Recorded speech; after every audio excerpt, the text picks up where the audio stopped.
So what is the smart grid? So this has been really an area of heavy advertising by companies, initiatives by governments, both in the U.S. and Europe and in even China, and so we'll have a workshop with the companies, and everybody's got a different definition of the smart grid, and they're all right, and this is, you know, actually one of the challenges is what is the smart grid, and really there's 2.5 smart grids, which is pretty confusing for most of the world.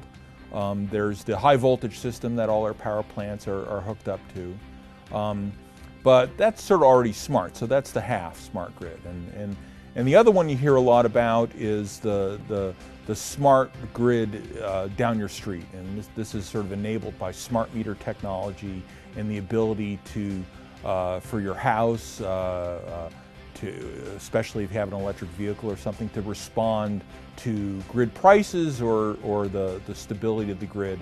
So that's the other end of the spectrum with respect to smart grid. And the one in the middle is essentially the medium voltage system, and that's probably the lagging smart grid in terms of what happens when we have lots and lots of renewables, wind farms and solar power plants. Well, the more of those you have, the further away from the high voltage grid they're going to be. So that means that the medium voltage grid needs to be smart. And so it's a little confusing because there's different smart grids for different purposes. And so probably the better question these days about what is the smart grid is what do you need the smart grid to be? You have the different flavors of the smart grid, and I think the one for me that's the most exciting right now is the one that's essentially the grid consumer interface, because there's lots of opportunity there. And so we know to meet climate goals, to meet energy security goals, one of the major things is reducing energy demand, and we call this aggressive end-use efficiency. And the sleeper in that is not more efficient light bulbs or more efficient refrigerators, but it's effectively the efficiency of turning things off.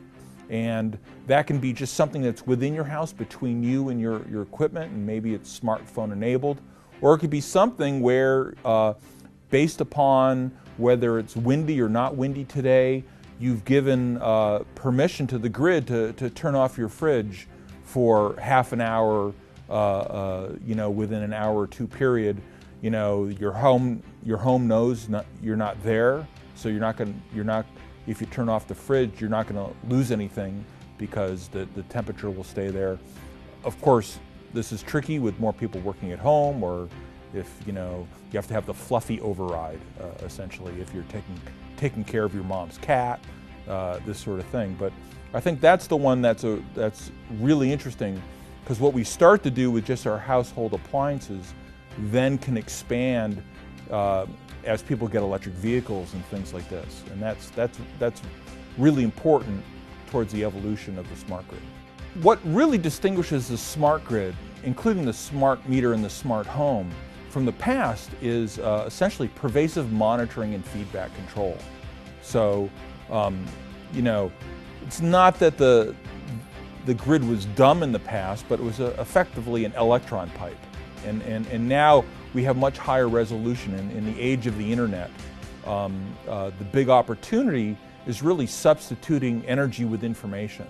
And this is one place where MIT is really well positioned for the energy industry, for the electricity industry of the future. Is, yes, you know, we sort of have thermodynamics down, but the skills at MIT in terms of monitoring, control, and internet-based systems and artificial intelligence really are the enabling technologies, not only in IT, but energy looking forward.